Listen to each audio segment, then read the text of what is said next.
teacups, what's brewing? Welcome back to the channel. Thank you so much for being here. Rather a belated response to the whole foodie business for a couple of reasons. I did have an extremely busy week and I'm sure you're very sick of hearing that, but that's why my updates have mainly been confined to the weekend, mostly. There were some other things going on. I'll probably try after this to record like a personal update and put it over on my other channel, but for now, like, just shit went down, all right? I was also hoping that Foodie might update again, because her last video, which I'm not going to do a react to here because I'm already fairly late on this reaction. So when I say react, I'm not going to put like picture in picture. It was only 6 minutes. Most of it wasn't very important. Just Saying, I believe, has like a summary clip show that goes on for less than a minute. So it's very unlikely any of you who are bothering to watch me haven't already spent the 57 seconds figuring out what Chantal did. It's pretty obvious knowledge at the moment. But for better or for worse, and God for worse, Chantal has made it to Kuwait. Credit to her. We weren't sure if she was going to go through with it. Credit to her doesn't seem right. What am I saying there?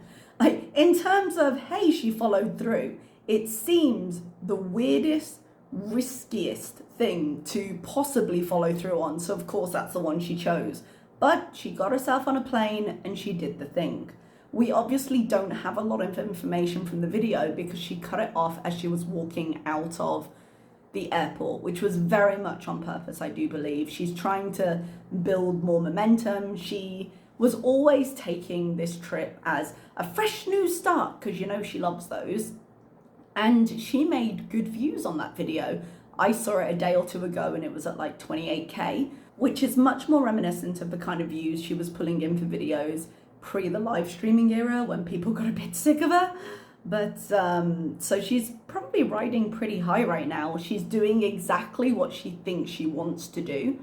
She's getting to say, stick it to the haters, because look, I did a thing. She's getting high views on her video comparative to what her view average has been more recently in the last 6 months or so, I would say.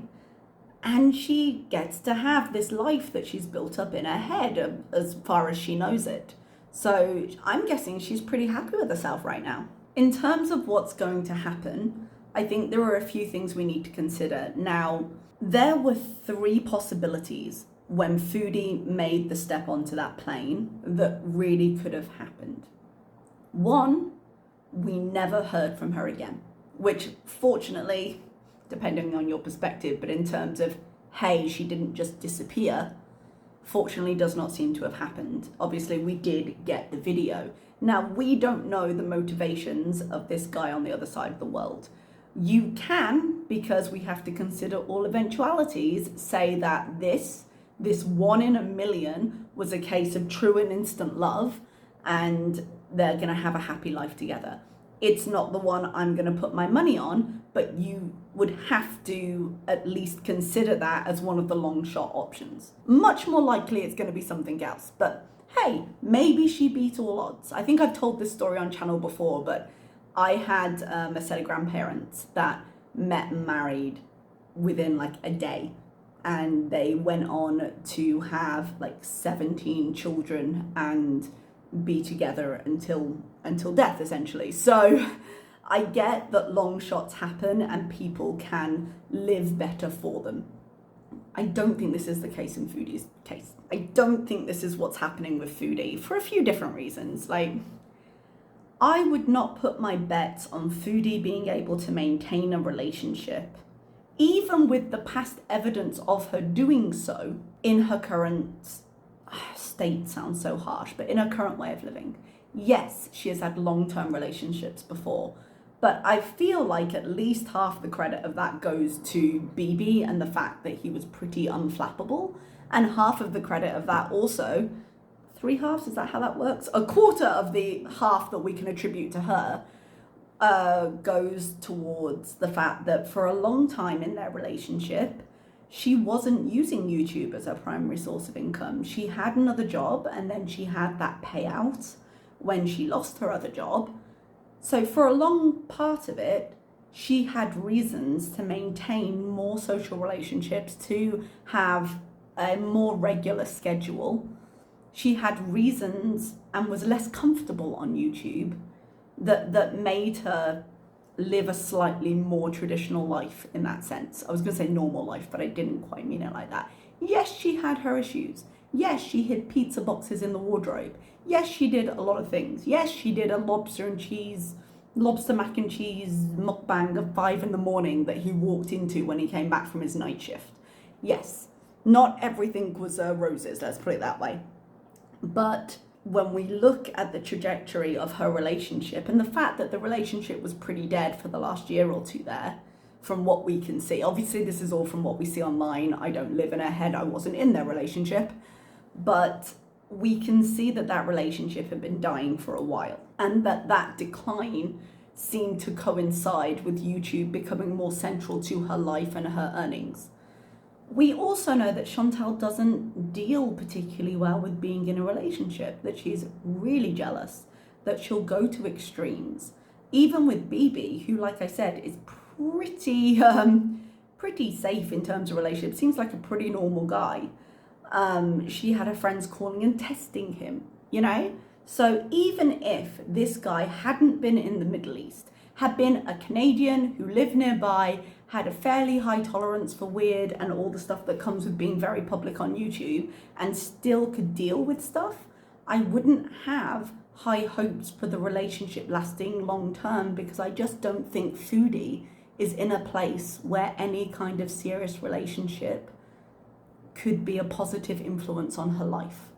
And then you look into the fact that her recent relationships were with a crackhead, and you end up with what you end up with. I don't think she's done enough work on herself to be successful in a relationship with other people long term. If that makes sense, I'm rambling a little bit. But beyond the personal issues that doom a lot of the things she does to failure, we then have the idea that he's a scammer, which is the one I'm absolutely going for. So back to those three things. Yes, she could have just disappeared and never been heard from again. The other two, firstly, she goes to the Middle East, as she has, and she appears to have a good time, and then something happens. And either she disappears, it's just slightly more delayed, or just something goes wrong. Her updates become less frequent, and eventually she fades out of public sight. This is still a possibility, and it would depend how willing she was to commit to the guy without the YouTube being a part of it. And I know that he seems to have exerted a lot of control over her actions, even from the distance he's been from, but I don't know how much of that is just trolling for views and how much of it is real control on his part. I'm not sure. She does have a way of building very fast castles in the sky in her brain of what their wonderful future relationship is going to be. We saw that with Nada. We've seen her want for a fairy tale ending in a lot of different scenarios. And it's possible that she would go, she would just change everything about herself because having a man would be worth it over being herself. I don't think she necessarily has that in her to maintain, because she's putting on an act right now, but living somewhere that isn't the place you grew up can be difficult, especially when it's a really big culture shift like this. I've made a career of working abroad, and I know the difficulties you have when you come into the Middle East, because I currently live in the Middle East. She is making it harder on herself, trying to come in and have to actually adapt to living here while also maintaining a very false sense of the kind of person she is, and being like extra modest and being just extra everything in an attempt to show what a perfect stereotypical Muslim wife she could be, because that's the stereotype she has in her head, and that's not going to help her at all. I live here and I live independently here pretty much, but I don't do that. I don't need to do that. Aside from a basic sense of modesty and understanding how people respond and how it can differ. Like, for example, my experience living in Saudi is very different from my experience living in Oman. And I don't necessarily mean the country laws as such, although Oman is a little more relaxed, but the people have a very different vibe to them. Yeah, and that's just part of what you do when you move. You kind of get the sense of all this again. She didn't have that experience to go with. She didn't. And I'm not entirely sure what point I'm making here, but because I'm losing track of it again a little bit. But having to learn all that, having to adapt to it, and finding a way that you're comfortable living in it is part of the process of getting there. And if in the midst of that process, she is, number one, trying to get off all the things that she was using as coping mechanisms in Canada, and number two, also trying to pretend to be someone else entirely, it's going to be a lot more difficult than it needs to be. So she might end up married, and then her presence online might become spottier and may disappear altogether. And she may have to settle into the life in Kuwait City that she thinks she wants. Could happen. By the way, I'm not sure what paperwork she needs to get married. I know she's saying I'll probably be married within a day or two. I'm not sure what paperwork she needs for that, or if she can do that on a tourist visa. I'd have to look into it. I wasn't sure when I tried to research it, and I was getting differing answers. But I'm not sure if she realizes how much goes into it. And that leads me on to my third point, and this is the one I feel is far more likely. I believe this is still a scam. In my heart of hearts, I believe it. However, I feel this might be the second step in a much longer scam, because I'm still there thinking it's a financial scam. Yeah, money laundering of some kind. So here's what might be happening. It's all speculation, guys. I have no expertise here. I think whatever dude she's meeting might be maintaining this facade to put her in a level of comfort that maybe she wasn't in before. Yes, she had changed a lot of things. Yes, she had hurtled herself headlong into things. But we don't know privately what doubts she had, because above all, she doesn't want to share with us that we might have been right, that there might be something to worry about. We've had, I think, one breakdown in the middle of the night, being like, I'm gonna disappoint him. But even if she knew damn well that she was completely wrong, she would have done this anyway, just so haters couldn't say, I told you so. Even if she hadn't believed it, which I think right now she does believe it. And I think the same is true. If the bloom starts to come off the rose during her time there, I don't think she would get herself out of it. She said with Nada before that all you had to do was fake love me, and she would have just kept on going through this abusive relationship. She would have kept on going, because above all, above the relationship itself, she wants to be able to present herself in a relationship online. That has been her want, her dream, her need for years now.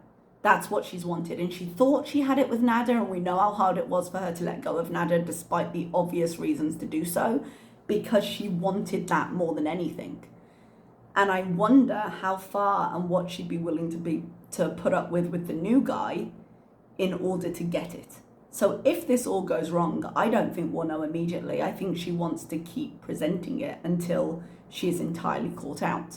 But for the moment, I think he's going to play into that.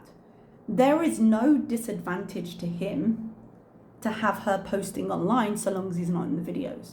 And he can sell that as, no, this isn't our culture, we don't do this, you know? So he can be online, he can be in the chat, but in terms of actually on camera, I feel like he might avoid it, although I might be about to be proven wrong with whatever new video she's got planned to get up. But it's of advantage to him to show her being happy in Kuwait. Because later, if he ends up going to Canada at any point, because if she's already there and he's already doing this thing, may as well get your ducks in a row for an advantage later, yeah? Because if she does get married, there's lots of things he could do. He would have the rights to her money, so like that's a payday immediately. But I think more likely something will happen with the ID, with the paperwork, I don't believe she needs a certificate of no objection because Canada's embassy doesn't issue them. And I think Kuwait waives the need for them because of that. Something will go wrong with the paperwork and he'll say, oh, my love, I wanted to, I'm so sorry. And after a few weeks in Kuwait, she won't be as enamored with being there. The honeymoon phase will have worn off, and then her not having a car and her not having her weed and her not having the freedom and trying to maintain this facade with the guy as well, so not being able to slob around the house, all of that is gonna come to a front, and then she's going to cut this visit short, yeah? But she's still gonna be completely in love with him. So then she's got proof of his love. Look, guys, he was gonna marry me, or maybe he does marry her. There's both possibilities exist. He was gonna marry me, and therefore this is safe. I could have gone to Kuwait and he could have done anything, and he was happy to see me, he loves me, and he let me go back to Canada, and he still wants to marry me. He's still in contact. And then anything he asks her to do, she'll do. I want to send money here. Could you transfer this, and my friend will take it, and I'll give you this money, or whatever, what have you. There's so many scams he could be running once that happens. I don't think the end game is for Chantal to remain in Kuwait. And I don't think she'll be able to do that long term. I know her plan is 3 months. I do not believe that she's going to make it through 3 months. I don't believe she could fake it for 3 months in a relationship with anyone, much less under the circumstances that she's existing right now, with none of her drugs, with none of her coping mechanisms. I just don't think it. So that's where we are. I think she's going to end up coming back to Canada earlier than anticipated. I think she's still going to be really, really happy with him. And I think the fact that they now have proof that it's not a scam and they're actually in love is going to lead her to do some really stupid financial things. Whether she's married when she gets back or not, I'm not sure. It depends how it goes. I think she had said that she had a week booked in a hotel because they were planning on being married after that. So we'll see at the end of the week if what ends up happening and if it ends up going through or what have you. But I'm not convinced about what's happening right here. I also don't know how long it would take her to admit it, even if she knew, you know? So we're going to see her back in Canada before the 3 months is up, for sure. I realise this has been a bit rambly. I've got lots of thoughts going in lots of different directions. We haven't seen marriage announcements yet. We have seen a picture on a community post telling us another video is coming. The moment she gets married, he's going to have access to a lot of her stuff. It's going to become their stuff, which is going to primarily under law be his stuff. And she's putting herself in a very precarious position, but we've already discussed that. And hey, she's in Kuwait, so there we are. I'm wondering how long she's going to last. I am. And I think this is a case of keep her sweet for the eventual payday, because I think it's a bigger picture than just this is the money that she can immediately give me, although that's an advantage. And if later he does decide Canada is the place, the fact that they then have a history of showing her traveling to meet him, them having pictures together, proof of a longer term relationship, because he probably wouldn't come to Canada for a while, that would all be helpful to his application, you know? But in my heart of hearts, I don't think immigration Beezer is where this is. I think it's money laundering. I think that's what it's going to end up being. And this trip is just going to put her deeper into the mindset that she'll do anything for him, because it really is real, you guys. In a way, it wasn't before. And that concerns me, but she doesn't care about her concerns. She just cares that she can turn on that camera and say, look, a man wants me enough to marry me. So screw all you guys, because you were wrong about me this whole time. Even if financially it utterly ruins her. I know she's not in a great financial position as it is, but she's not in a great financial position because she has no idea how to plan her money. But her income is sizable. So he can take her for a ride and drain her accounts and be gone if he really wanted to the moment payday comes through. He's not there yet. I think this is a long con, but we'll see. Okay, everyone, I hope that made sense. I realised I was sort of all over the place. But I'm looking forward to the next video. Don't get me wrong, my body is ready. Like this, we're in Kuwait now. Okay, my love, we're here. We are here and we are doing this. And my God, I am going to watch it. You wanted the views, you got the views, my darling. I am here. I'm probably going to laugh at you, to be completely fair. I think you are going to traipse around Kuwait and you're not going to have a clue what hit you. But I am here for it. and I will see you next time. Okay, everybody, thank you so much for watching. Bye bye.